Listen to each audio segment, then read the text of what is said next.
All right, welcome everyone to another episode of Tone Vays analyzes Jerome Powell's speech. We are in the process of testing out whether I am able to output audio through the Zoom session. So bear with us. I got my good friend Gary Garrettson here. We're gonna test it out right now and see. So you guys are here for our live test. Uh, as a baseline, is our audio good? Is our video good? And then we go from there. And I totally forgot to grab a proper drink, but I have some water from earlier. All right.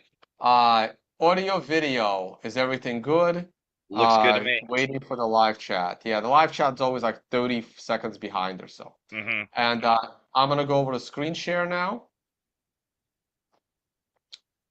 Let me put this onto the side. Let me put this over here.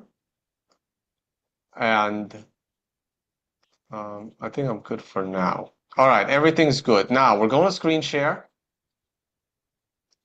I'm going to screen share this. This is my must-watch interview, must-watch, must-visit city, must-watch video with Prospera. I'm going to unmute it, and I'm going to play it. And you guys need to tell me if you hear the audio. Let's see. And I think of what is the first thing we should do? You're going to see, you're going to have a little presentation for you guys. You're going to see Okay, Tone, we have audio, but it's a little bit garbly, almost like the mic's too close. I do a deep dive on something and I try to explain to people as simply as possible. It's kind of how I got my reputation as an educator in the Bitcoin world. Sorry, go ahead, what about yourself? Also hear you are, do you hear me speaking over? How you got here and where you come from? Super. Well, born and raised in Venezuela. Moved to the US for military academy during high school years. Did college at Babson. Studied entrepreneurship. The mic might have been too In close. the middle of high Yeah, school and that's a lot university, better. it dawned on me Better? that Yeah, that's a lot better. You might parents even be was able to go a fundamental little bit farther away. human prosperity. So the and the US, a country I aspired to be a citizen of, That's probably having pretty these good. founding principles that made a lot of sense around individual liberty and economic freedom. The thing that hadn't quite connected was how do you deliver that to the people? You know, politicians promise it but don't do it. Entrepreneurs, on the other hand, serve their customers all around the world for all sorts of things. And it dawned on me that perhaps governance could become a service done by entrepreneurs for profit. Having said that, it was rather theoretical back in the early 2000s. So I moved on to Okay, do so how is it banking, now? purchasing acquisitions, management consult. That's I'm gonna that's pause it. pretty good. I mean, it's not great, but the way we're doing it with the microphone is it's not going to sound beautiful. So you might be able to pull it away a little bit more. Um, and it'll take some of that. Everybody else is saying it's pretty good. Okay. So I guess we solved the audio problem. Jerome Powell is speaking in 10 minutes. So let's go to the charts and see what's happening. I've been on calls. I have no idea what the price did of any asset over the last 3 hours. So let's go and take a look together. And that's where we're going to start. Mark Wood may join the show. Totally forgot we were planning to do a show together on the Financial Summit Network. We'll probably do that tomorrow. There may also be spaces tonight. Um,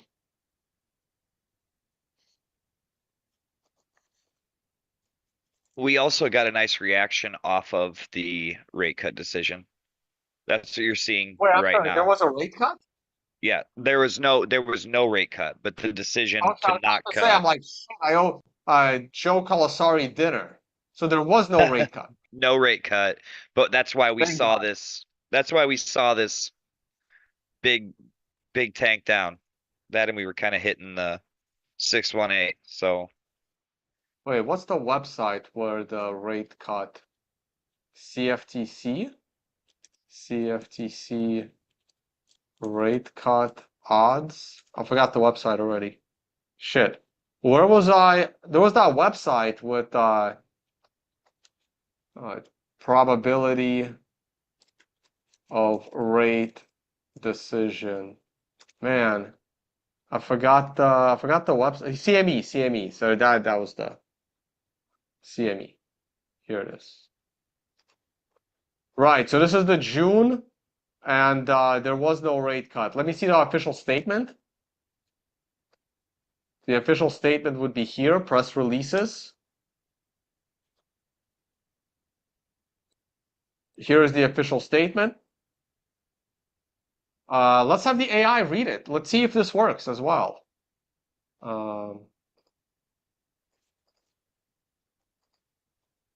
Recent indicators suggest that economic activity has continued to expand at a solid pace. Job gains have remained strong, and the unemployment rate has remained low. Inflation has eased over the past year but remains elevated. In recent months, there has been modest further progress toward the committee's 2% inflation objective. The committee seeks to achieve maximum employment and inflation at the rate of 2% over the longer run. The committee judges that the risks to achieving its employment and inflation goals have moved toward better balance over the past year. The economic outlook is uncertain, and the committee remains highly attentive to inflation risks. In support of its goals, the committee decided to maintain the target range for the federal funds rate at 5.25 to 5.5%. In considering any adjustments to the target range for the federal funds rate, the committee will carefully assess incoming data, the evolving outlook, and the balance of risks. The committee does not expect it will be appropriate to reduce the target range until it has gained greater confidence that inflation is moving sustainably toward 2%. In addition, the committee will continue reducing its holdings of Treasury securities and agency debt and agency mortgage-backed securities. The committee is strongly committed to returning inflation to its 2% objective. In assessing the appropriate stance of monetary policy, the committee will continue to monitor the implications of incoming information for the economic outlook.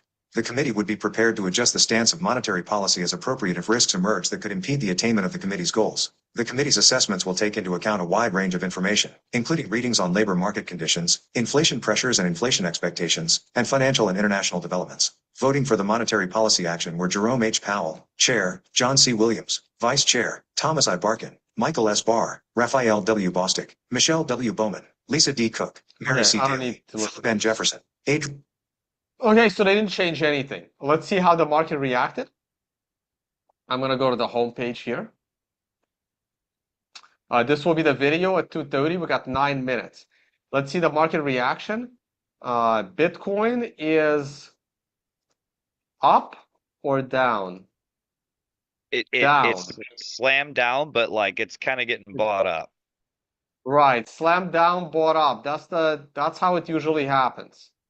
Let's go to the short-term chart. Let's look at the 5-minute chart. It got, probably because the stock market got slammed down, some crazies must have been thinking that the Fed may lower the rate. The Fed did not lower the rate. It's the same speech all over again from me. The market has a hissy fit that the Fed didn't lower rates. The Fed didn't lower rates because inflation is high and the economy is strong, both of which are good for the stock market. High inflation raises asset prices. Strong economy raises profitability. So either way, the stock market will benefit. The stock market is up nicely. We can go to the 5-minute chart. The stock market had a hissy fit. The stock market as well for 5 minutes. The stock market is now back. Once the stock market makes a new high for the day, based on what Powell says, the Bitcoin should follow suit. We got his speech coming up. We're going to listen to it very, very carefully. And then we'll see how much time we got for other things. Anything in the live chat? Gary, anytime there's a good question, feel free to interrupt and ask me to answer it. I got a comment of BRICS also announced their final stage of rolling out BRICS currency to replace the US dollar. That seems very far-fetched. Like who in BRICS announced this? I mean, maybe BRICS BRICS also announced that they're in a final stage of coming up with a plan to have a currency rivaling the dollar. They are nowhere near releasing a currency to rival the dollar. And if they did, no one would use it. The United States the US dollar is still way too powerful to be competed with. It'll maybe in 2 years. I think rolling out a new currency now is potentially a mistake. Fabian Runet says, still wondering US versus Europe. Meanwhile, Saudi Arabia announced ditching US dollar and a bunch of analysts to see the dump of dollar coming way earlier than most people think. So it's the same concept there. It's the same concept, right? Most people, like people that matter, think it's never gonna happen, right? We're not factoring in the gloom and doomers who, according to them, the dollar should have already been destroyed. So based on the simple fact that the dollar's collapse coming by 2032 is already fast enough. But before that happens, I expect the euro to completely implode and other Western currencies, thus making the dollar a lot more desirable and useful. Swimco says, what does Tone think of AI pump in Apple? About 10% over 2 days. What do you mean by AI pump in Apple? I don't know what he means. I don't know what he means by that. So every single company will say that they have an AI division. Just like many companies ended up with a blockchain division in order to boost their, as the cool kids like basically to raise their status with the cool kids. But the saying that your company has a blockchain niche could have worked out badly, or it only made your company favorable from a very small perspective. Every single company, your ice cream shop should have an AI division, right? So it doesn't matter. It's an irrelevant statement because everyone is going to have one, right? So it doesn't like I don't know what the big deal is. Of course, Apple is going to have an AI component. Tesla is probably the biggest AI company that exists. And they don't even have to say they're an AI company. Everyone that pays attention should know they're an AI company. If Apple has to make an announcement that they're an AI company, they're probably way behind. If you're a technology company and you have to specifically, make press releases that you're working on AI, you probably are in trouble. Am I wrong? What do you think? Well, the whole AI thing, like I think the companies are coming out just saying AI division. Like I don't get all of it. Like it's absolute insanity. Right. I really don't know what it does. They all have an AI division. They all do the same thing. It's the same shit that they did 20 years ago, only now they call it AI. It's programmers writing programs that make that have less human interference in having the company do some additional technological progress. I mean, it's like none of this shit is really AI. Like it's just a computer algorithm by a dude, occasionally a girl. Well, yeah, I'm under the influence that like basically AI has been around for a long time. I think we've been teaching these programs and these scripts how to do AI for a very long time. I mean, for 10, 15 years, we've been clicking on buses and road signs, every time you sign into something. So I think we've been teaching them all that stuff over the last 10, 15 years. And it's, I don't know. Apple is saying their AI is secure on the phone and not to the internet. I mean, okay, sure. Yeah, nothing new under the sun here. What is Russia doing in Cuba? Putting missiles so that they can blow up Washington and New York within 3 minutes. I mean, like what else would they be doing in Cuba?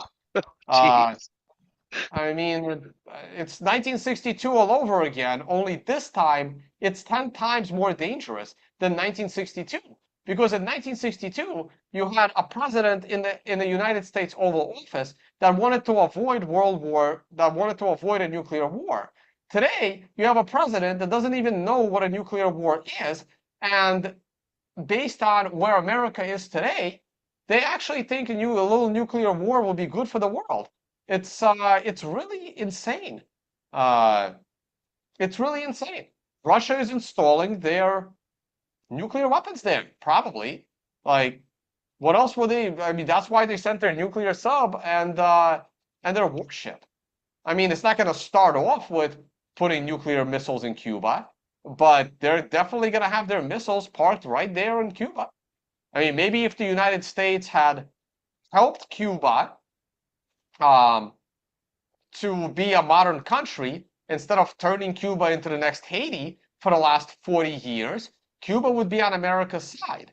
But America still hasn't gotten over Cuba's move in 1962 by inviting Russia in. America is still upset over that. They continue to have embargo on Cuba and an economic blockade on Cuba.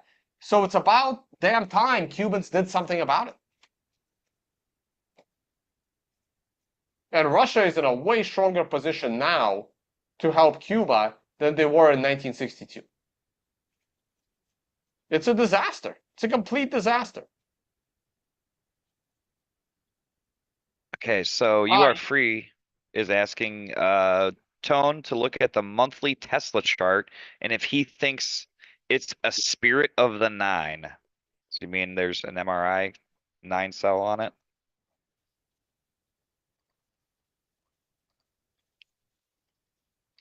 Looks like an MRI buy on it. I have to pull it up. Whether it is or is not like that spirit of the MRI buy situation, it doesn't really matter because it's happening in consolidation.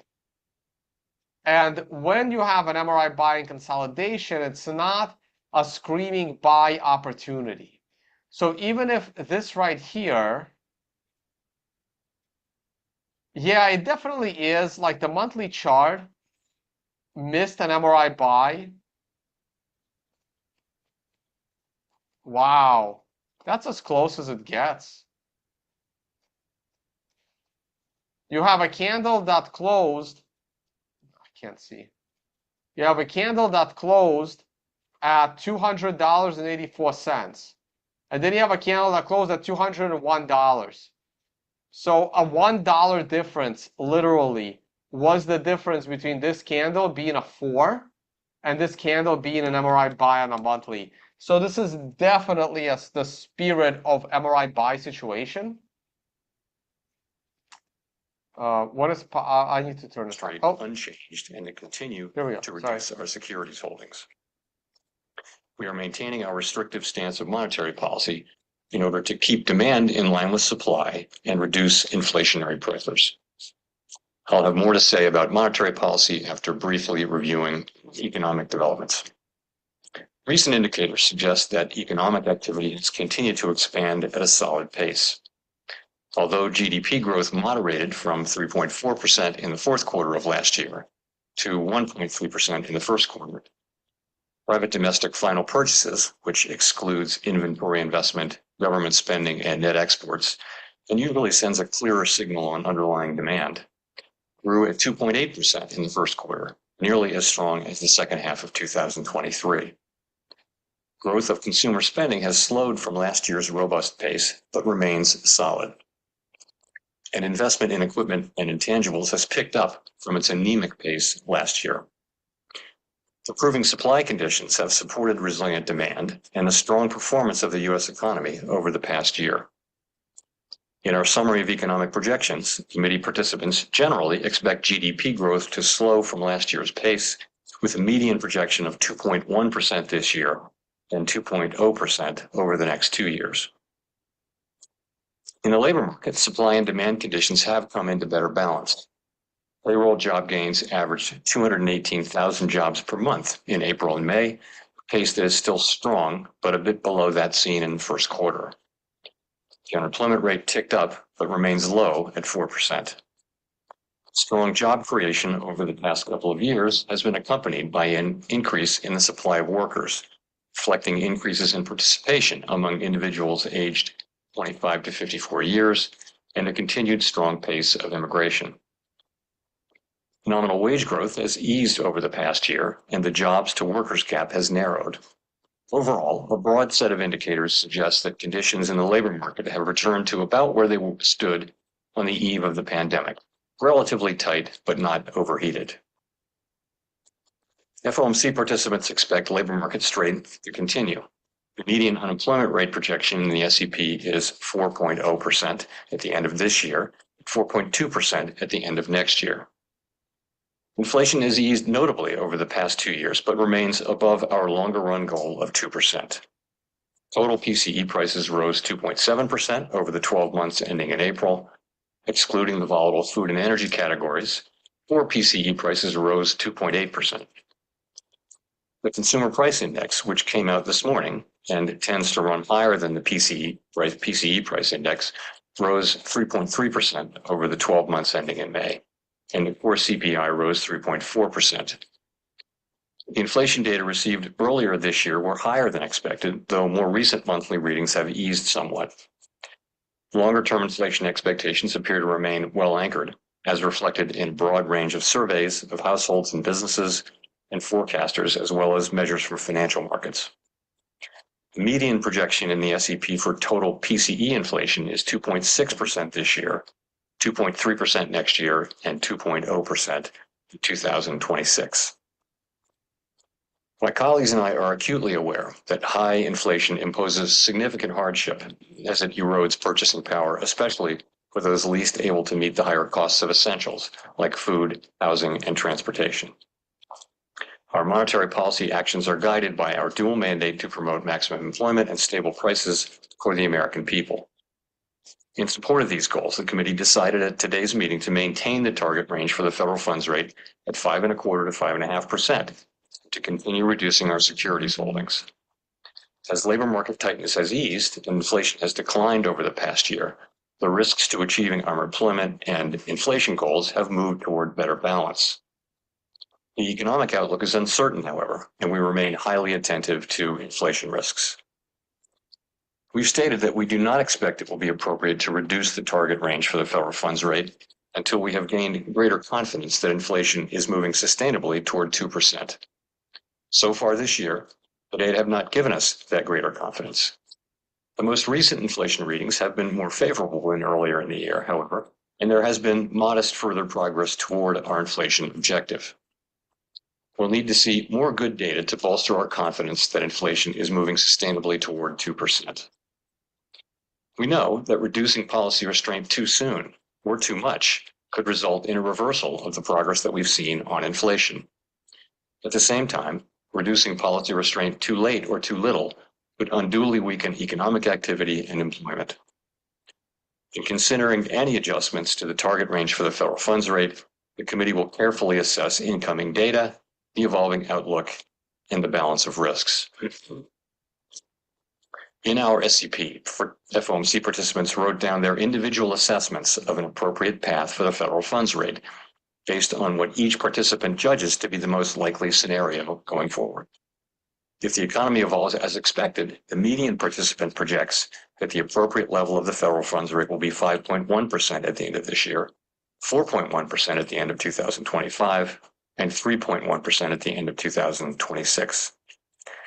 But these projections are not a committee plan or any kind of a decision. As the economy evolves, assessments of the appropriate employment and price stability goals. If the economy remains solid and inflation persists, we're prepared to maintain the current target range for the federal funds rate as long as appropriate. If the labor market were to weaken unexpectedly, or if inflation were to fall more quickly than anticipated, we're prepared to respond. Policy is well positioned to deal with the risks and uncertainties that we face in pursuing both sides of our dual mandate. We continue to make our decisions meeting by meeting, based on the totality of the data and its implications for the outlook and the balance of risks. The Fed has been assigned two goals for monetary policy: maximum employment and stable prices. We remain committed to bringing inflation back down to our 2% goal and to keeping longer-term inflation expectations well anchored. Restoring price stability is essential to achieving maximum employment and stable prices over the long run. Our success in delivering on these goals matters to all Americans. We understand that our actions affect communities, families, and businesses across the country. Everything we do is in service to our public mission. We at the Fed will do everything we can to achieve our maximum employment and price stability goals. Thank you, and I look forward to you.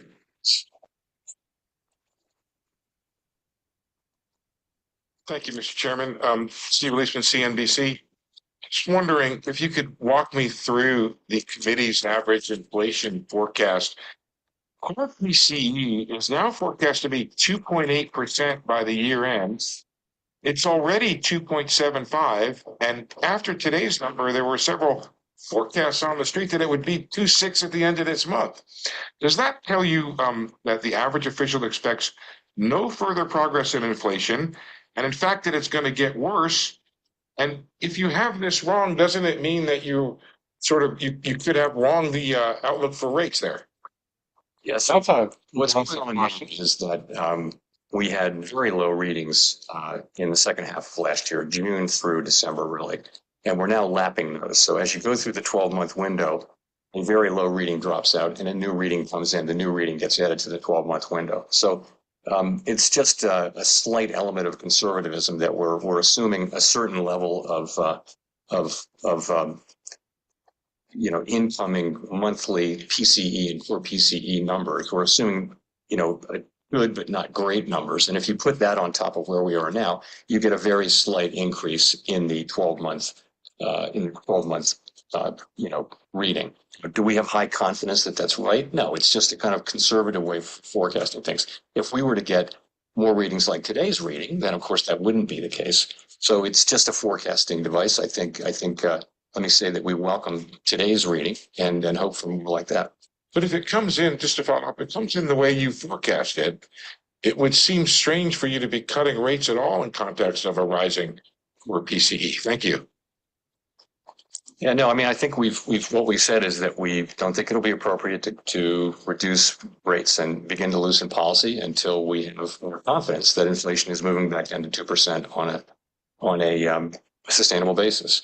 And that's the test we've applied. I don't know that this rules that in or out. I mean, really. One day someone is going to ask him a real question, and a real question is his opinion on fiscal policy. Everyone is scared to ask that question, but the one question I would always ask is, what do you think of Janet Yellen, and how badly do you want to strangle her? That would be my question, but in a more political way. Nick Timmeros of the Wall Street Journal. Chair Powell, if I look at the rate projections, I see 15 to 19 that are anticipating either one or two cuts this year, fairly evenly split between the two. And so I wonder if you could explain a little bit more the nuances, the differences there.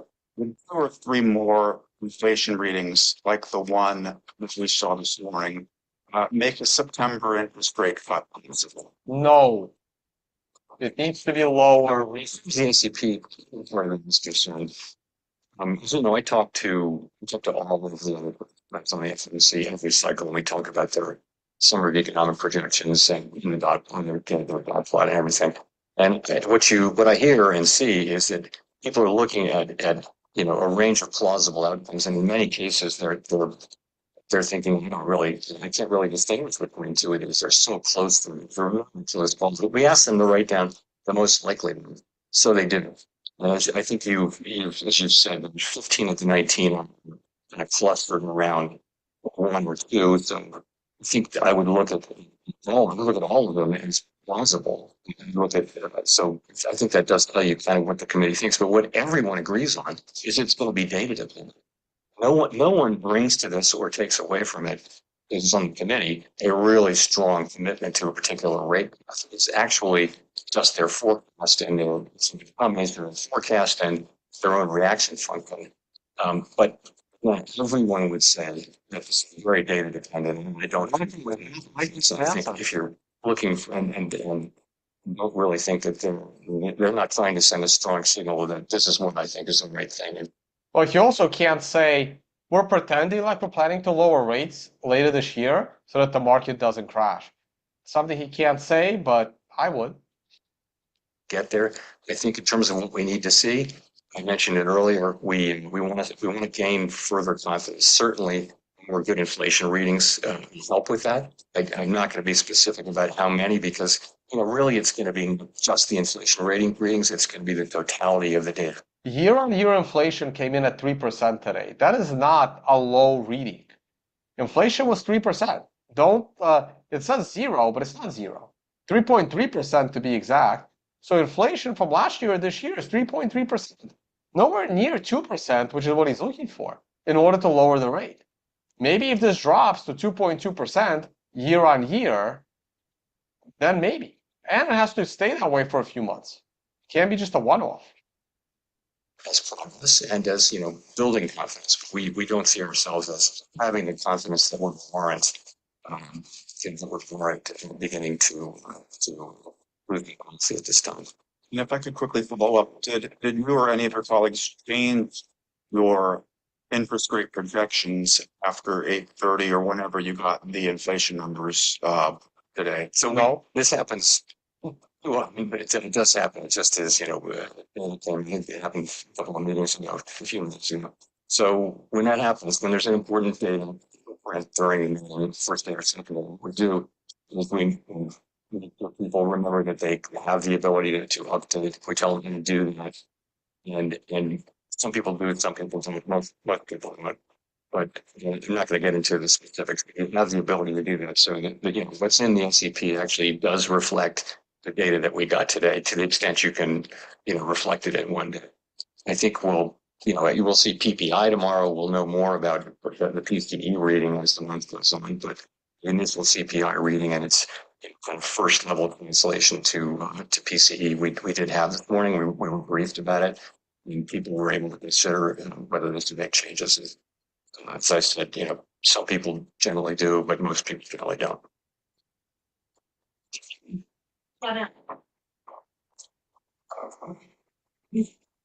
Hi, Chair Powell, Janelle Marte from Bloomberg. As you noted, the labor market is now in many ways back to where it was before the pandemic. I wondered if you could comment on how officials are viewing that. So do you think that there still needs to be more cooling in the labor market to bring inflation all the way down to 2%? Or is there any sense that maybe the labor market is more vulnerable now to higher rates now that many of those imbalances have eased? Labor market? By so many measures, the labor market was kind of overheated 2 years ago. And we've seen it gradually move back into much better balance between supply and demand. So what have we seen? We've seen labor force supply come up quite a bit through immigration and through recovering participation. That's ongoing, mostly not through the immigration channel, but still we've had some increases in prime age labor force. In terms of on the demand side, we've seen quits moving down. We've seen job openings moving down. We've seen wage increases moving from very, very high levels a couple of years ago back down to more sustainable levels. We've seen unemployment creep up now 6/10 in the course of a year or so, very, very gradually. So you put all that together, what you have is still low unemployment, still 4% unemployment, historically low. It's moved up a little bit. It's softened a bit, and that's an important statistic. But more than that, you have strong job creation. You have payroll jobs still coming in strong, even though there's some argument that they may be overstated, but still, they're strong. So that's what we see. We watch the labor market, of course, and the whole labor market very carefully, and that's what we see. We see gradual cooling, gradual moving toward balance. We're monitoring it carefully for signs of something more than that. We really don't see that. As a quick follow-up, the surveys that make up the jobs report are showing different tales. There's been some divergence, especially we saw in the last report that we got on Friday. So how do you interpret that, and how does it change your view on the labor market? So sometimes you can't reconcile the differences. You just have to look and understand. And that's why it always makes tends to look at a series, in 3, 6, and 12 months of things, and just one. We're right to point to the left. This is a household survey, job gains, big job gains today. That was the survey. So, we're left with ambiguous results, and we have to deal with uncertainty around them. Nonetheless, the overall picture is one of a strong and gradually cooling, gradually rebalancing labor market.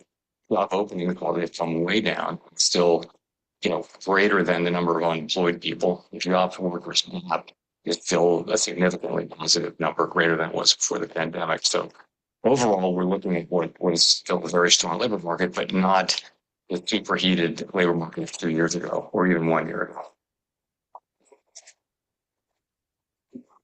Thanks, Chair Powell. Neil Irwin with Axios. Back on the rates path, the SEP showed quite large shift of rate cut expectations relative to March. That's a period in which the economic data flow hasn't been that dramatic a shift. Can you provide some color on what changed in attitudes on the committee over the last 3 months to see a much shallower path of rate cuts this year? Yeah, the big thing that changed was the inflation forecast. So the inflation forecast moved up several tenths for the end of the year. And as I mentioned earlier in the, what did we take away from this? We had really, really good inflation data in the second half of last year, then kind of a pause in progress in the first quarter. And what we took away from that was that it's probably going to take longer to get the confidence that we need to begin to lose the bonds. So the sense of that is that rate cuts that might have taken place this year, take place next year. There are fewer rate cuts in the median this year. There's one more next year. So if you look at year end 2025 and 26, you're almost exactly where you would have been. Just it's moved later because of that progress. You get different data today. So I can see where the data light the way. Where the economy has repeatedly surprised forecasters in both directions, and today was certainly a better inflation report than almost anybody expected. And you just have to see what the incoming data flow brings and how that affects the outlook and balance of risks. Let's wait for Rachel Siegel and polls. Gina Smiley, New York Times. Thanks for taking our questions. The economic projections, the long run interest rate forecast moved up a bit. I wonder if we should read that as a sign that you think that policy is not sort of as restrictive as we previously expected. How should we interpret what that means about how the committee views its current policy setting? It's all the same question. One is it did move, but remember to point out that the long run neutral rate of interest is a long concept. It really is a theoretical concept. Not be directly observed. And what it is the interest rate that would hold the economy at equilibrium, stability, potentially years in the future where there are no shocks. So it's a little bit. It's not something we observe today. We've got a very specific economy with all kinds of shocks we're still getting over from the pandemic. So it's I don't think that the concept of it's a very important concept in economics, and we do. Honestly, it doesn't really get you where you need to be to think about what the policy is in the near. But back to your original question, people have been gradually writing it up because I just think people are coming to the view. Okay, so what's up with the sound? My sound is terrible. I had the mic on the desk instead of attached to me. Or Powell's sound is terrible. This question is kind of irrelevant. Gary, what's up? So it was just you. It sounded like you were talking to somebody in the background. Now you sound okay. Yeah, I put the mic back on me. I thought if it was sitting on a desk, it would be still good. Okay. So we let's were go just back to picking you up. All right, copy. Well, what I said was we'll wait for Rachel Siegel's question from the Washington Post, and then we're gonna end this on a stupid note. But in the meantime, we're making policy with the economy that we have, with the fortunes that we have.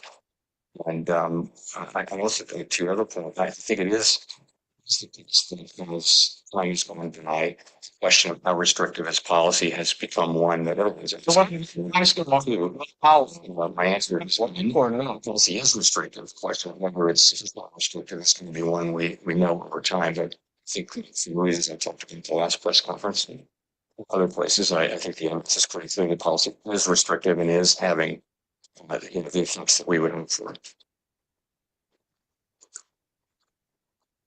We're gonna thanks you about Howard Stein with voters. Just to carry that a little further, could we read this as a conclusion that the combination of tipping to one cut this year and acknowledging further progress on inflation as kind of a mark to market on the level of restrictiveness that you need, that you in fact have concluded that you weren't quite there yet?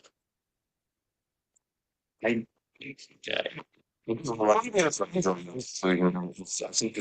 So when I speak over Powell, do you guys hear me or not? When you speak over Powell, it's kind of tough. I think it when it picks up both, it just not great. Okay. This is putting me to sleep. Is it just me? Is price stability, another goal, which is employment. How are we doing? I think we've got a good, strong labor. We think we've been making progress toward the price stability goal. And then for a while there was a pause, and we look at today's thing and we think that's a good reading, and we hope we get more like that. And in the meantime, we're asking, is our policy stance about right? And I think we think yes, it's about right. We're prepared to adjust it as appropriate, but we think we're getting the things that we would want to get, probably speaking. And that's where we've been at this policy right now for almost a year. So just to follow up on that, I think what curious thing here is you've got now this restrictive policy in place and virtually no change in any of the major things for all of this year. You've got growth that stays above long run potential throughout the forecast period, unemployment that never goes above the long run estimate, right, of 4.2. So this isn't a story of slack improving inflation. So where's the improvement in inflation coming from? And it's going to pick up pace so much in 2025. It's been coming. Where's it been coming from? We'll start with that. Clearly, a lot of it, some of what we've been getting is just the reversal of the unwinding of the pandemic-related distortions to both supply and demand. And that is complemented by and amplified, supported by the monetary policy. These two things have been working together. Both of them had a very positive supply shock on the labor side, and also you get a positive supply shock when the supply conditions unwind and return to normal. You've had above-trend potential growth and high growth, and yet you've had the benefit of inflation coming down, really fast actually last year, and we'll see what the rest of this year brings. So these dynamics can continue as long as they continue. Ultimately, the question is are you down to demand? We don't know that though. We're look at today's report. If we see more like that, we can't know what the future is. But in the meantime, we've made pretty good progress on inflation with our current stance. Michael McKee from Bloomberg Radio and Television. The base case of the committee seems to be that there is going to be at least one rate cut this year, but your growth forecast doesn't see any slowdown in the rest of the year, nor does the unemployment forecast see any significant weakening of the labor market. And your inflation forecasts basically average out to no change. That's right. So if at the end of the year there is no change from conditions now, why would you anticipate cutting rates? What would be the point? Because he has to keep the market up. Restrictive.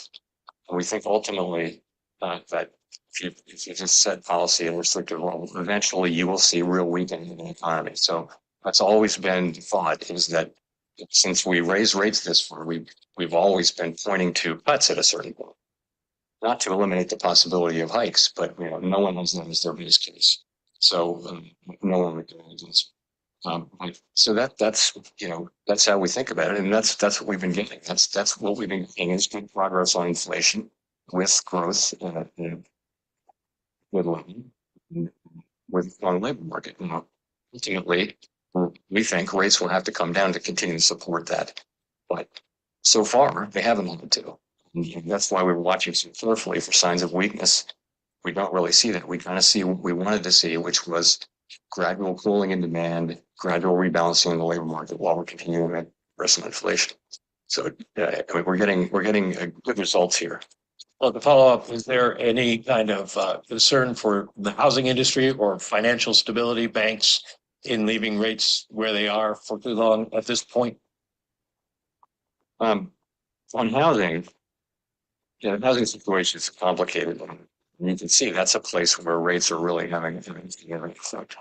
I mean, ultimately, the best thing we can do for the housing market is to bring inflation down so that we can bring rates down so that the housing market can continue to normalize. There will still be a national housing shortage as there was before. Yeah, like there will still be one. The distortions that we see now with lock-ins and things like that, or even low mortgages. From the banks, the banking system has been, solid, strong, well-capitalized lending.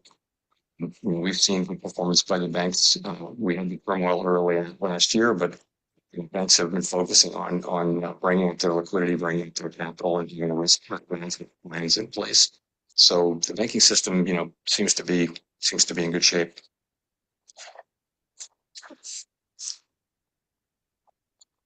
I'm waiting for April Fool's, but Thanks for the Associated Press. I was wondering if we can read on inflation, if you can tell us a little more about where you see inflationary pressure in the economy. You mentioned labor markets coming into better balance, and inflation expectations appear to be well anchored.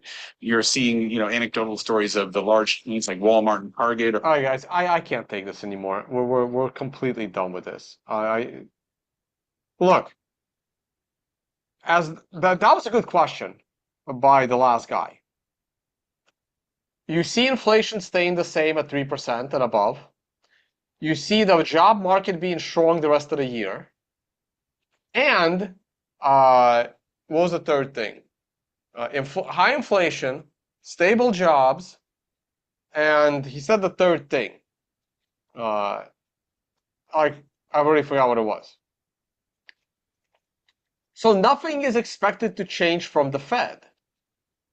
And yes, somehow they're expecting to lower the rate later this year. And this guy is like, well, why is there an expectation to lower the rate if none of the metrics that you use to lower that rate are expected to move in the direction that require a rate drop? That's correct. That has always been like this entire year and last year. This is what Joe Colasari and I kept saying all year long. The Fed is not going to lower the rate. And the reason why they still pretend like they're going to lower the rate is because they don't want to crash the stock market. Because as long as investors think that the rate's going to be lowered, they're going to not panic sell. And yet there's no reason to panic sell. Anyway, we're done with this. There's nothing interesting there. Okay. So does lowering, if you keep the rate the same, is that, I mean, I know this is all has a delayed reaction here. So like if you keep the rate the same, is that going to get inflation down to 2% just by keeping it the same and not raising it? Well, the premise of your question is incorrect. The lowering of the rate does not drive down inflation. Inflation needs to come down naturally, and the Fed follows. The Fed is the tail wagging on the dog. Now, the dog is like a bit of a three-headed dog, right? There is the interest rates of government bonds. There is the economic activity and job growth. And there is the stock market. But you can kind of tie the stock market and job growth together, right? Like if the stock market is doing well, companies are making a lot of money, companies are hiring a lot of people. So there's huge correlation there. You have the government sector and the private sector. If the government sector has its own dynamic of how much investors are willing to buy government bonds for. So people buy government bonds. Right now, you know, a lot of people are happy that they can put money in a CD and earn 5%. It's great if you have $1 million in the bank that used to earn 0 and is now earning 50 G a year. That's a huge difference. So people are happy with 5% earnings at government bonds. So that's one aspect.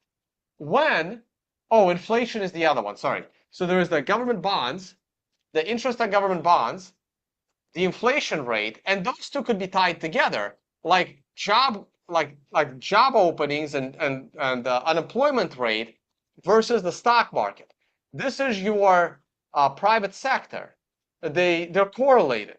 Number of jobs and the stock market performance. Now, stock market performance could rise because of firing more people and implementing more AI.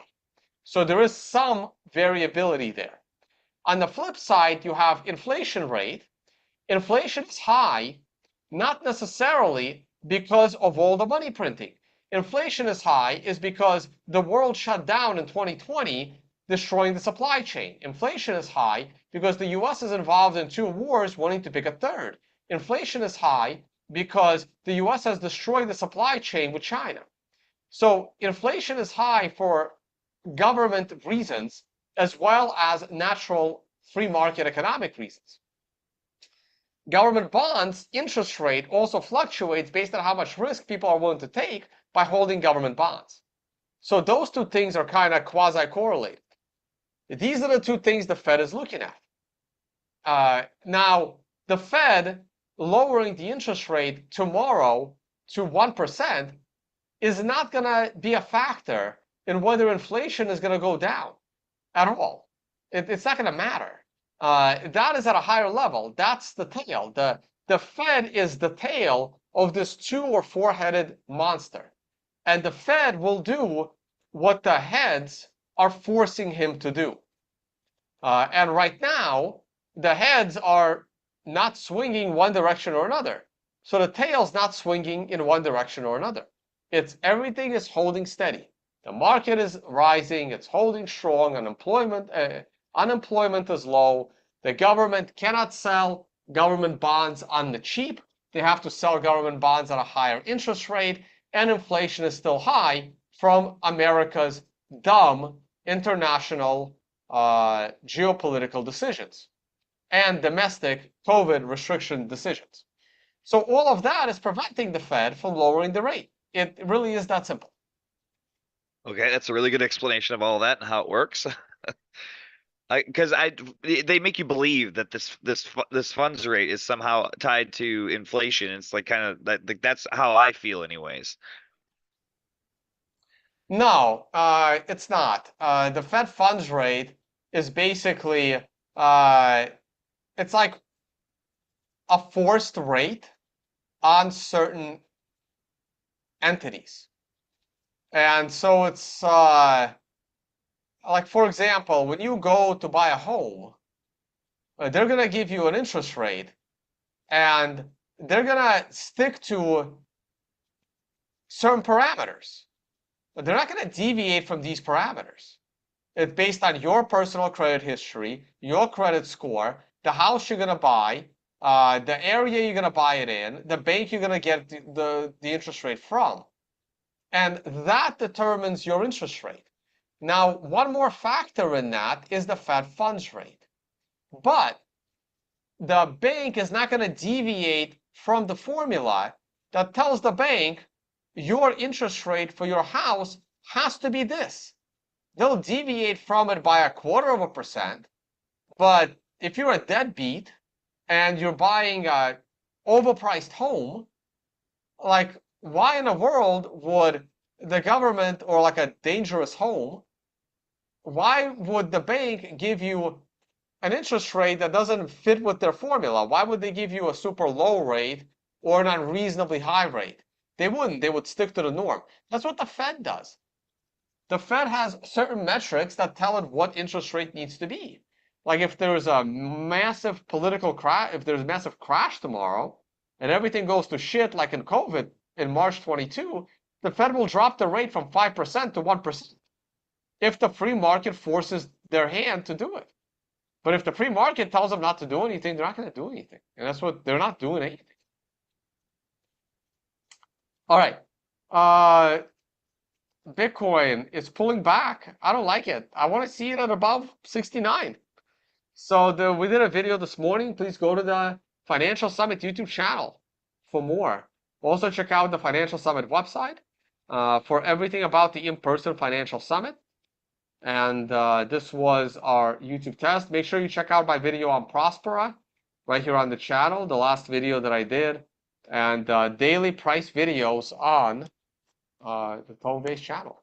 Mark Wood had joined for a second, but I guess he's off the channel now. Man, that thing really did put me to sleep. And I would love to see more hash rate on Ocean Mining Pool. Check it out. There's one of the best pools, most honest pool, most fair pool, most decentralized pool. Can really use some more hash rate. Go ahead and join that pool if you have mining hash rate. I talked about the Bitcoin buys by the ETFs this morning, so check out that video. I don't really have much else to say on this. It's kind of everything's kind of boring. Let's talk a little geopolitics. I got two things we can talk about. I can go to my YouTube channel. Go to your channel. Let me look at history. Always dangerous to do that. Guys, I've been a victim of very shitty pools. If you have significant hash power, Ocean is I've done enough research to know that it's a pretty fair pool. So yeah, I know it really is.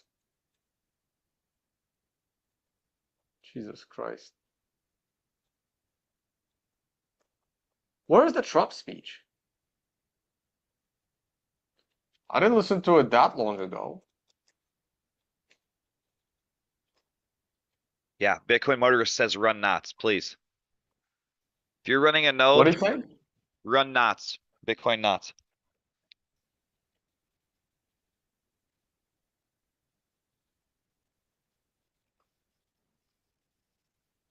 Ladies and gentlemen, please welcome the next president of the United States, McDonald. Hey, it's not too hot out here, right? You know, it's not bad. I heard it was terrible. I heard it was going to be so hot. Did you see we put out a notice saying, don't come? So only 20,000 people showed up. There's never been anything like this, and he has that little chair that weighs about like 7 ounces. It's meant so children can. Spent way too much time making fun of Joe Biden. That would be over. That's the end of his political career. He's cognitively impaired. No, but you know, I had a second test. I faced both of them. Not these. Or Crooked Joe.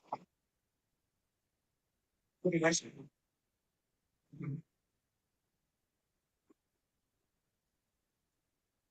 Find this. Put under the bed. Found his daughter. They were looking for his daughter. Everyone was looking. She was dead under a bed, cut up. Charged with the murder, was an illegal alien monster who had just infiltrated our border, released by Crooked Joe Biden. Came in through the Biden administration. You know, it was very hard to get in through the Trump administration. I mean, you're never going to have it perfect, but we had it about as close as you're going to get. We had it with the best border in the history of our country. We had the least drugs coming in over 34 years. And now the drugs are pouring into our country. But they let this monster loose to prey on innocent children. He'll probably have a lawyer. He'll get out. Other people don't get out. They invite guys like Trump for what? The election was rigged. The election was a rigged election. Oh, listen, guys like that. Whereas you got guys like this, you got guys like people. They're fine. They're just fine. Now we're screwed up as a country. We're unscrew it very quickly. It's going to take place very quickly. And then you had the horrific case of Laken Riley. I got to know the parents well, the family well. The young nursing student, top of her class. She was from Georgia, and she was savagely beaten, horribly beaten, killed. And Joe set loose this monster into our country, wouldn't have come into the country under us. And then on top of everything else, when I met the family, they were so beautiful, so incredible. And Joe Biden didn't pronounce her name. He talked about her in Congress, and he was only forced to talk about it, but he apologized to her killer for calling him illegal. He called him an illegal alien, and everybody got angry at him, so he started apologizing, not to the family of Laken Riley, but he apologized to the killer because he called him a killer. This is where we are. Under the Trump administration, we will not be apologizing for all of these people that are coming in illegally, because there won't be many people that come in illegally anymore. They'll come in illegally. You'll be able to hire them, and you'll be able. All right, so I listened to Trump's speech.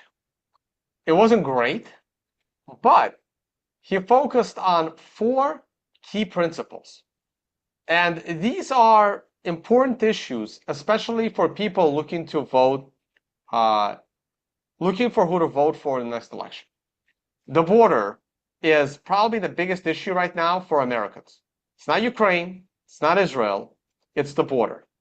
Trump, unlike Biden, actually wants to prevent illegals from coming here. By the way, Most of these illegals will get passports. They will get US citizenship by joining the military. That is what's happening. They will be allowed to join the military regardless of how many people they've killed in their life, regardless of their criminal history, regardless of anything. All of these illegals, the 25 million people that came in, if they choose to join the military, they will be granted US citizenship, expedited US citizenship by joining the US military. That is what's happening right now in America. So Trump focused on the border. He mentioned that if you have a tip, if your tips will not be taxed. That is huge as well. Oh, 1 second, guys.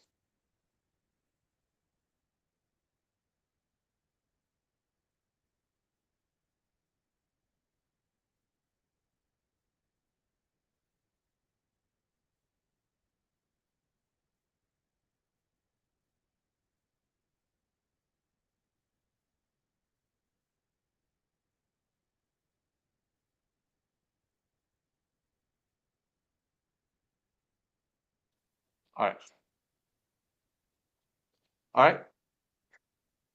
All right. He mentioned that he's not going to be taxing tips. That's important. That's one step closer to not taxing capital gains. And Trump's a capitalist. He doesn't want to tax capital gains. He focused on the stupidity of electric cars. Again, that's important to the majority of people. The majority of people are not actually brainwashed that the sea levels are rising, okay? And he focused on freeing the January 6th protesters. He's appealing to his base. He's appealing to his base.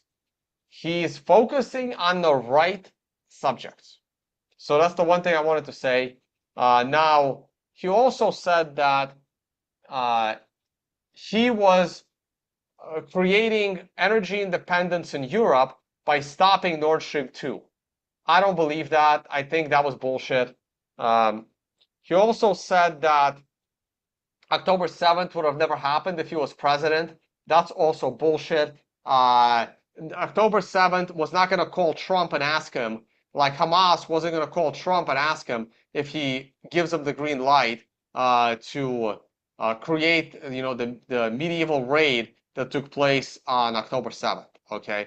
He also claims that Putin would have never dared to invade Ukraine if he was president. Also, complete fabrication. We don't know. There are things that we know would have never happened. The January 6th protesters would have never been in prison had Trump been reelected. There would have been no January 6th protests, right? But let's say the January 6th protests would have found a way to keep Trump in office, they would not have been arrested, right? That's a proven. I mean, these are obvious factual things. Taxes on tips probably wouldn't be happening right now. The 25 million illegals that have shown up in America since Biden took office probably wouldn't have happened by now, right? Like, so some of these things, like maybe it would have been like 1 million, not 25 million, whatever that number is, right? It would have been reduced by 98%. So some of the things that Trump said is clearly obvious and true and verifiable. But the other things are pure speculation. In fact, I would say even under Trump, Russia still invades Ukraine. And even under Trump, Hamas still does what they did on October 7th. Okay? I don't see how Trump would have stopped those things. People forget that Trump is the one that armed the Ukrainians. And to be more specific, Trump armed the Nazis in Ukraine, the Azov battalion, and you can see countless articles on this. One out even today. I personally hate Zero Hedge. I think Zero Hedge. The publication is run by a drama queen that over exaggerates everything. But even today, they're talking about how the United States continues to fund and give more arms to whatever Nazis are still alive in Ukraine. And yes, this is a real picture. And yes, this is the Azov battalion. And when Russia says, we are here to denazify Ukraine, this is what they mean. Okay? So it was Trump that gave these people weapons. And that pissed off Russia a lot. Now, Trump was a lot more anti-NATO than the Democrats are, but why did he arm the Nazis in Ukraine? So someone has to answer that. How do I get out of this? Okay, here we go. So it's very likely Russia would have still invaded Ukraine had, NATO decided to go off on their own, have a meeting, and have Zelensky announce that they're happy that they're being accepted into NATO and they're ready to put nuclear weapons in their border. So Russia's still invading.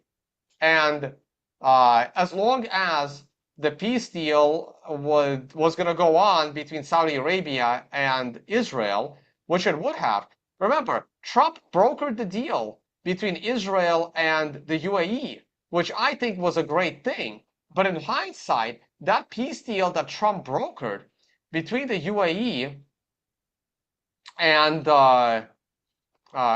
Israel is potentially the reason why October 7th happened, because the Arab states around Israel were happy playing buddy-buddy with Israel and couldn't care less about, the apartheid state, the open-air concentration camp that Israel was running in Gaza.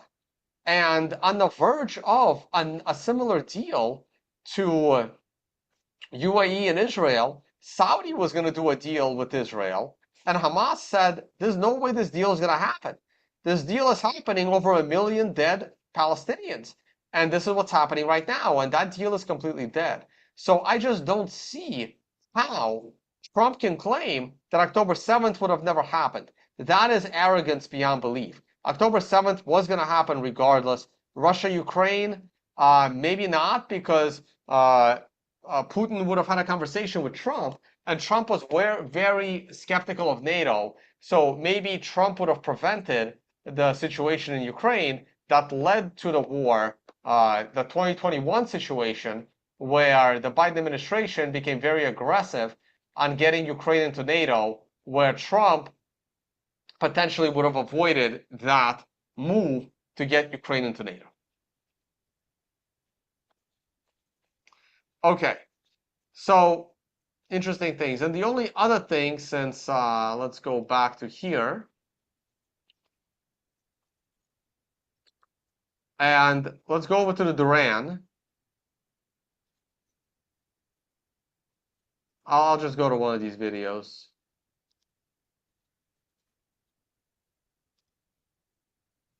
Duran had a couple of good interviews lately.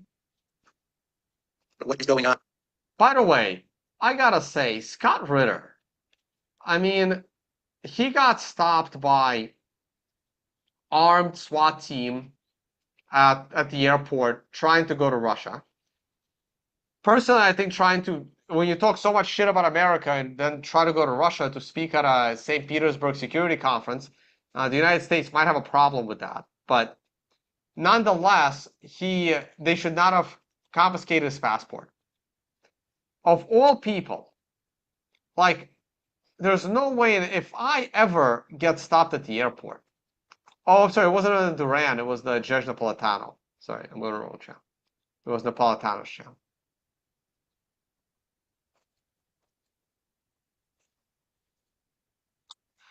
Could Israel lose its sovereignty over war crimes in Gaza? No. That's a good question. The answer is no. Sovereignty is not a God-given right. Okay? It's like saying, could I lose my eye by being in a chemistry lab, mixing a bunch of chemicals? Yes, you can. You can lose your eye. But can Israel lose its sovereignty? Sovereignty is, in the case of Israel, is granted to Israel by the United States. So, the moment the United States falls apart and becomes multiple country, there will no longer be a nation of Israel. It will be gone. It will be wiped from the Middle East. Now, had Israel played nice with their neighbors, it would be better. But unfortunately, Israel has gone too far. And I believe that in 20 years, the nation of Israel will not exist. That's my opinion. That's not necessarily my wish. I personally think that Israel could have been a great country, but unfortunately, the Zionist push, the hard right Zionist push, has gone a bit too far, and I just don't see how Israel comes back from that. Once the U.S. falls apart, there will no longer be protection for Israel, and Israel will either need to learn to play nice with their neighbors, which they won't, and that would lead to total, dissolution of Israel as a nation state. Winston is I saying don't see reports. Israel surviving it. Winston is saying that reports the U.S. sending Ukraine Patriot air defense missiles. Sorry, say that again? He is saying that there are reports that U.S. is sending Ukraine Patriot air defense missiles. But they've had those. Missiles or systems? Defense. So I guess it's saying missiles. I mean, but He's they've not- had those, right? I mean, they've had those for a year, over a year. They're running out. Ukraine's running out of weapons. They're running out of people. They're running out of everything. So I gotta say, Judge Scott Ritter, you should know better. Everyone should know better. Here's a tip, not a hot tip, a real tip, real life lesson. If you get approached by a cop,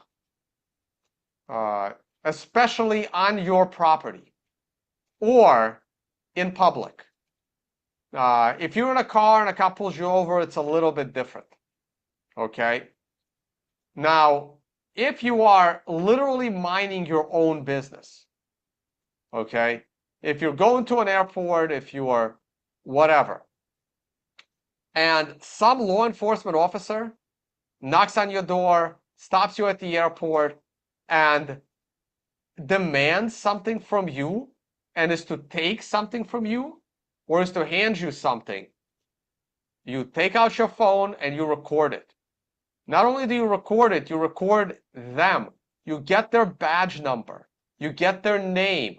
You get their contact information. Three random effing dudes, walk up to Scott Ritter, who's former military, and he knows the kind of pain he is to the American government.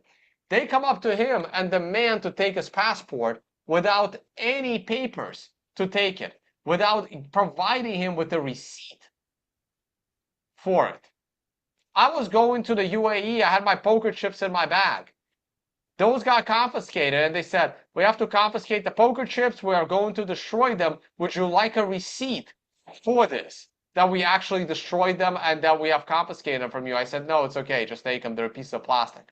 Okay? I didn't need that receipt because I didn't care about those poker chips. If someone is taking my passport, I want a freaking receipt. I want to know who the hell took it. I want to know who to call to get it back. And if these guys can't answer the question, you got them on camera. Then what the hell are you doing? Who gave you the order? Like, you don't have to be a dick, but these are like rights, and you can do this stuff in most countries, not just America, especially America. Okay? So he has three guys take his passport from him, and he doesn't even know their names or their badge numbers or who they work for. Shit. And he should know better. It's ridiculous. How does that happen?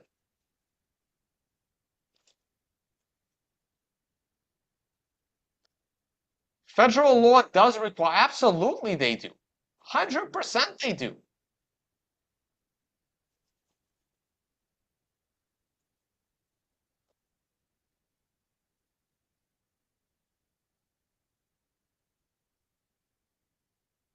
Of course, the federal law enforcement has to have papers to take something from you or to arrest you. They need to show you the papers. So I was going to play this clip. I have to find it, though, because I didn't prepare for the stream properly.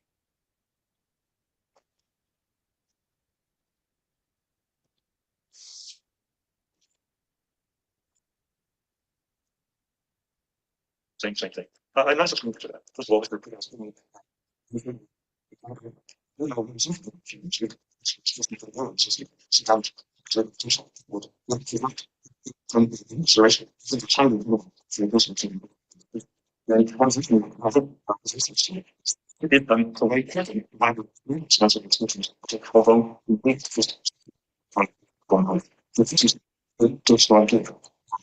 Hurry up. Tone sounds Rewind not this a great. bit. What's up? Sounds It's not probably great. going too fast. I'm Yeah, gonna it's slow it probably down. I'm gonna slow it down, but this is a good part. I'm gonna slow it down. Where's the judge? Here we go. I want the question. All right, this is good. You guys should hear this. Wow, I guess it was long. Here we go. Obviously, the United States in Japan during World War II. I'm anxious to hear. Because I understand we're going to play the English translation for the sake of the. There are always different elements that we get excited about. You might want to ask about the possible living voice. You want to ask about the looking at this that you'll say that you're managing the content. This is very grave subject. The US is the only country to have used nuclear weapons during the Second World War. Hiroshima, Nagasaki, 20 kilotons. The practical nuclear weapons is significantly impact. That's nuclear weapon. So it's not the situation to the point when even as threat is involved in the use of nuclear weapons. For some reason, the West believes that Russia is never going to resort to them. If we've got the nuclear weapon in place, what does it say? It says that someone else's actions threaten your sovereignty or territorial integrity, then we believe we have the right to use all the tools and and no one should take that lightly or specifically. There needs to be a professional view of it. All the tools at our disposal. No one should take that lightly or superficially. Dr. O, you are one of the world's foremost authorities on interpreting this man. How do you interpret what he just said? I think it's fortunate that he forced his answer in that way because it means that. Good answer. Yeah. I believe that is now one of the solutions to the problem of the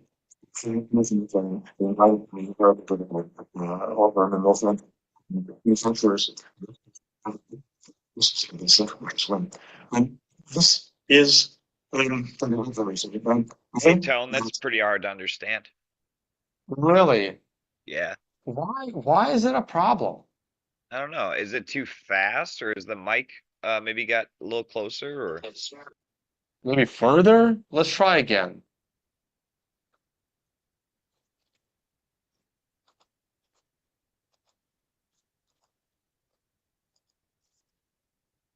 Some of my peers, people of I think it's plus students, but the assumption was that this nah, it's too fast. by Clark and went straight to the nuclear disaster solution. It is So no good? Yeah, it's pretty hard to understand. I need to solve this audio issue, man.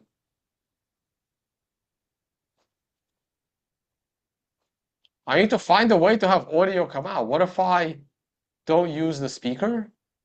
Hold on.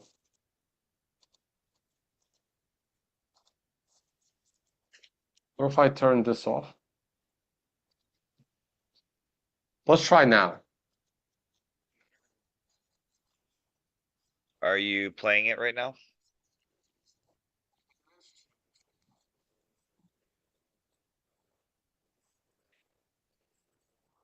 Yeah, the mic is kind of not picking up all the sound, basically.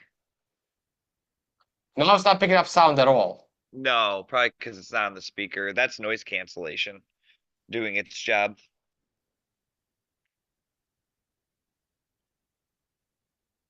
All right. Well, I guess we can't do this. Guys, watch this interview. It was pretty good. Go to like the 6-minute mark. I was gonna comment on what he said, but if you guys can't hear what he said, then there's no point. Yeah, it was a good interview.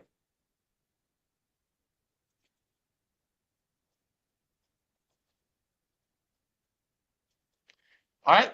I guess I'm gonna get going then. That was the last thing I wanted to say. One more look at Bitcoin. It's still going down, which is unfortunate. Just Man, it was 67. looking. Yeah, it's still. I think it'll be okay. Yeah. Still overall bullish on Bitcoin though. Same. I know it sounds easy to turn off noise cancellation, but Zoom has like 18 settings when it comes to noise. So I don't know which, and I have noise cancellation turned off. But when you have like 6 settings in noise cancellation, you don't know which ones are canceling each other. I don't see why the speed would matter. Either you hear it or you don't.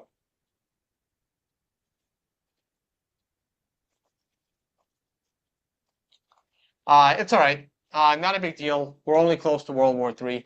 So I'm going to be down in Latin America, mostly. I am going to be up at my cabin in the woods next week for Father's Day. I'll stay up there for like a week or two. I'm probably going to head off to the Midwest, Wisconsin and Minnesota for like a week. I've never been to those states. Want to visit some friends. And after that, I'll be back to Latin America. The Unconfiscatable Conference is coming back to Las Vegas, and after that, I'll probably be going down to Rotan, and my future home will be between Rotan and Patna, outside the hurricane belt, and let the superpowers nuke each other for all I care. I mean, now clearly there's no sense to stop it. Normal speed sounds like it's less noise. All right, we'll try one more time. We'll give this one more shot. At normal speed. But then it takes too long to listen. On that speaker, Give- try the microphone a little farther from that speaker, just a little bit. All right. Try it one more time. Clearly, no one is taking this nuclear situation seriously.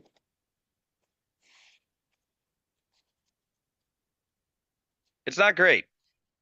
Let's be honest.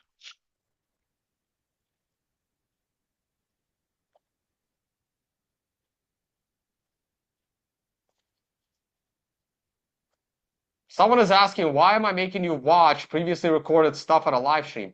Well, I can't comment on something if you haven't heard it, right? Because it will make no sense at all. But you're welcome to go watch it on your own.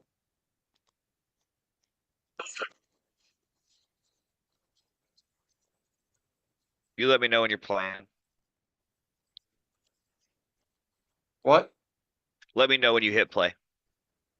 I did. You already did hit play? Yeah.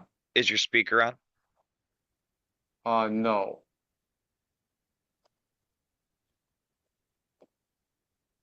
Go back to the speaker. It's probably not going to pick up. There you go. On reconsideration, I think that is highly improbable for a course of action by Russia to Putin. What is much more likely, and I think the answer is to me, is a way hinting why the response against naturally. How was that? It still sounds a little gnarly.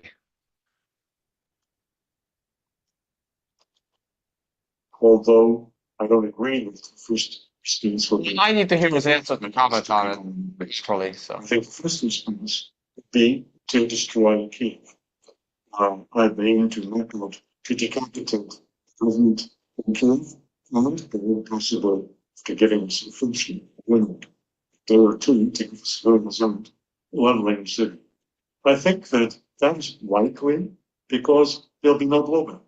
Nobody in Western Europe, not the national states, will sort of Kiev if Kiev disappears.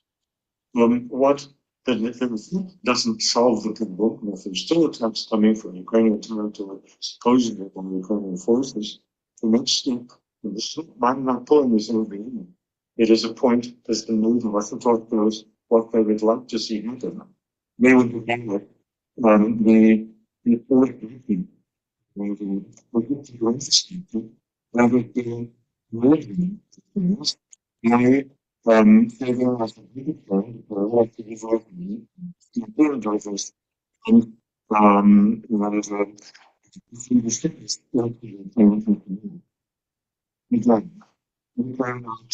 Tone, can you pause?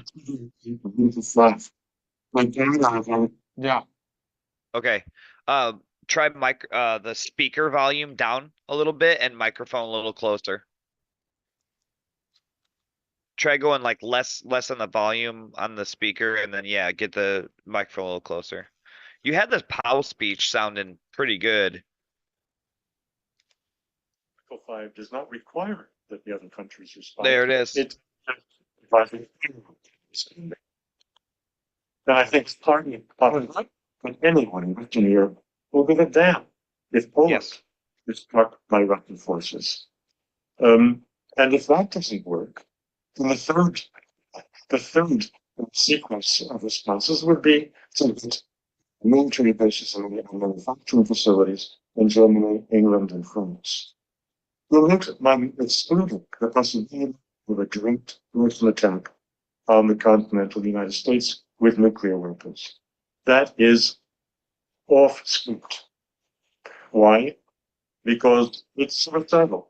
Even if the Russians have this massive, very advanced strategic triad, there's still American weapons come from nuclear powered submarines with appropriate cruise missiles. That's true. And there would be massive losses of life in Russia. He is not again.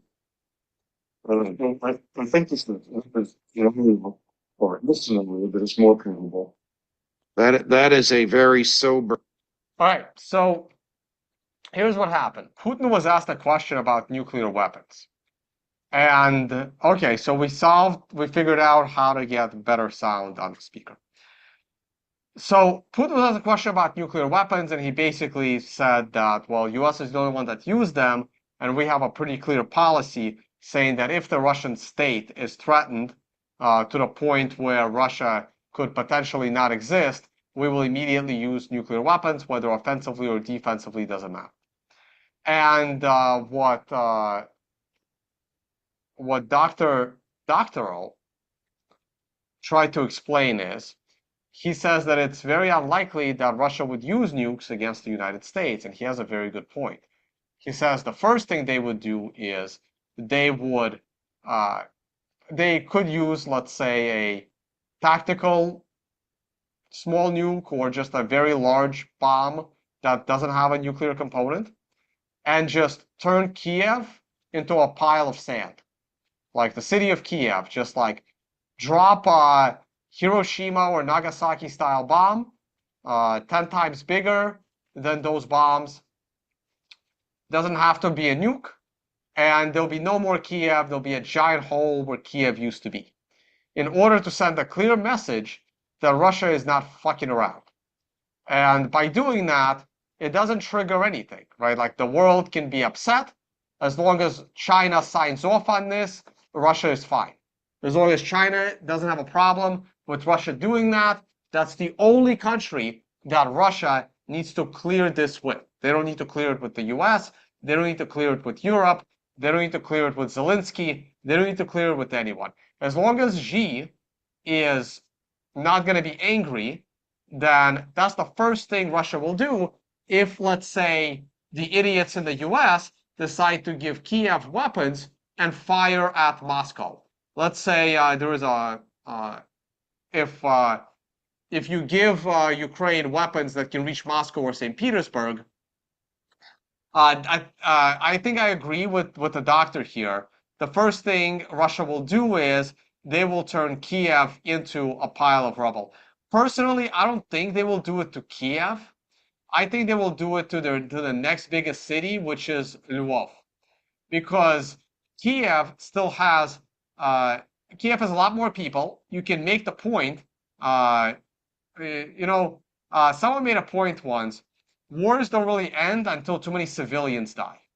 As long as only military dies, doesn't matter.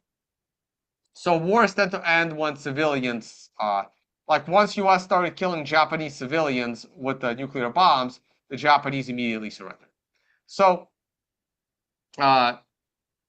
in this case, Kiev has a lot more people that are closet pro-Russia than a big city out west Ukraine. So there is a likelihood that Lvov is a beautiful city. I've never been there. The reason why I never went there, and I know that a lot of Ukrainians are gonna get angry every time I say it, but the reason I never went to West Ukraine back when I was coming to Ukraine multiple times a year before 2020. I started going to Ukraine in 2016, and I used to go there. I have like 12 stamps from Ukraine, and I never went to Lvov, which is all the way west. And the reason I never went to Lvov is because I didn't want to run into a fucking Nazi. Okay? I knew about the Ukrainian Nazi problem back in 2016 as well, but they were mostly stuck in the West. Okay? That's why I never went there. And I know a lot of people like play this down like it's not a big deal. It was a big enough deal to me in 2016, 17, and 18 not to go to West Ukraine without proper, let's say, friends that are from there, without a proper group that would allow me not to accidentally stroll down the wrong street because of their Nazi problem. I knew about this problem. I knew about it for a long time. And I still really liked Ukraine, but mostly Kiev and Odessa. Okay? That's where I used to go.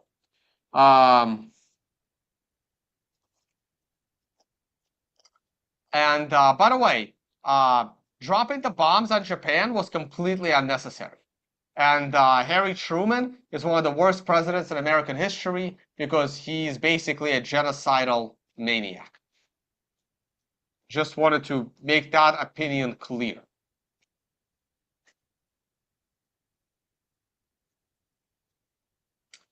And so I think it's more likely that they're going to blow up the city in the west first. And then if the message doesn't get across, then they turn Kiev into a giant hole in the ground. And then, like he says, if the message is still not clear, and somebody is still firing on Moscow, then he says they'll destroy Poland and the neighboring countries, and they don't care about Article 5 of NATO. They would go for the Polish airports, the Bulgarian airports, the Romanian airports. If I open up a Google map,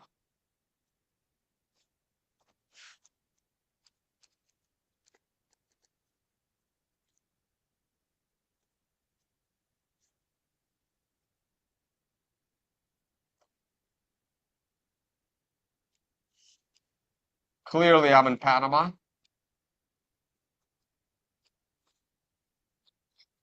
So if the message doesn't get across, and remember, this is in the case that they fire on Moscow or St. Petersburg, right?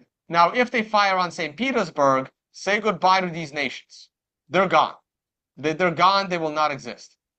If they fire on Moscow, that's more of a Poland thing. If they fire on, say, Sochi or something in like start firing at a major Russian city down south, say goodbye to Romania and Bulgaria. Okay? So, does NATO have troops stationed in Poland? Yeah, only about 10,000 of them. Like, Poland is a NATO nation, is a NATO country. They have a shit ton of them in Poland. They probably have more NATO troops in Poland than in any other country. Except maybe Ukraine, but Poland. So after that, they will just turn all the airports east of Warsaw into holes in the ground. And like I said, if they're hitting Moscow.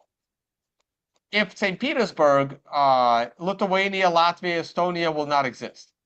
Russia will just take them easy. They're done. They have no military. They have no army. And it's not going to trigger Article 5. Like, I agree with him. it will not trigger NATO's Article 5, which is why these countries need to really think about what they're saying and what they're doing. The United States is not going to get into a nuclear war with Russia over Latvia. Latvia. Not a single US politician knows what the capital of Latvia even is. Okay? It's Vilnius, in case anyone's wondering. It's right here. Okay? And same thing with Poland. The United States is not getting into a nuclear war over Poland, for fuck's sake. That's insane. All right? So, America is not trading New York for Moscow over Poland or Romania or Bulgaria. England, maybe. Germany, probably not. England, France, unlikely, maybe. So, and then he says, if America still doesn't get the message, after a few cities in Poland are holes in the ground, and Lithuania and Latvia and Estonia don't exist, and Romania and Bulgaria have either overthrown their governments to a pro-Russian government, or they're giant holes in the ground. If they still don't get the message, then airports and NATO infrastructure will start to get blown up in Germany and France. And maybe even UK. And then, if the United States still doesn't get the message and continues to try to fire at Moscow, then we have a nuclear exchange between US and Russia. So keep that in mind. And by the way,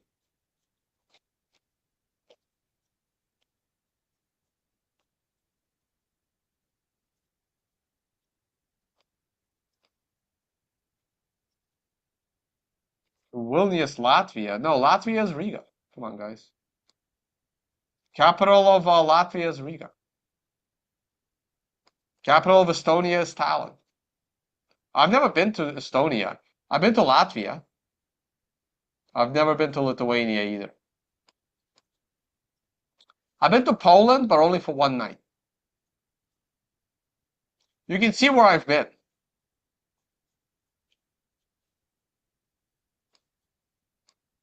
And you also see where I've never been. I've actually never been to Jordan, but I really want to go to Petra.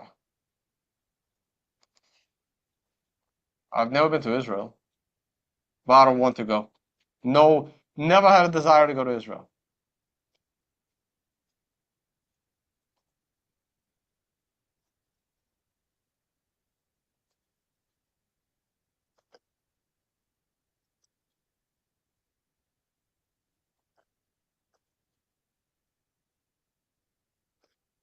I'm not banned on X. I'm shadow banned on X.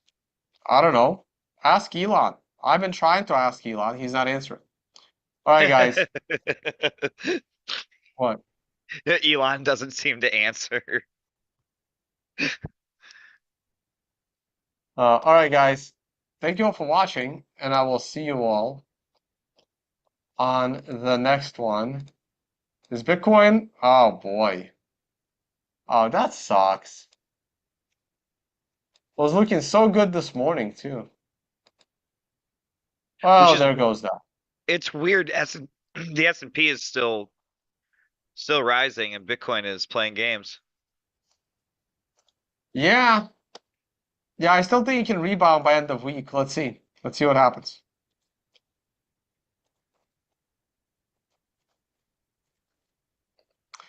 All right, guys. Thank you all for watching, and I will see you all on the next one. Bye, guys. Thanks for helping me troubleshoot the audio, Gary. Oh, no problem. Later, man.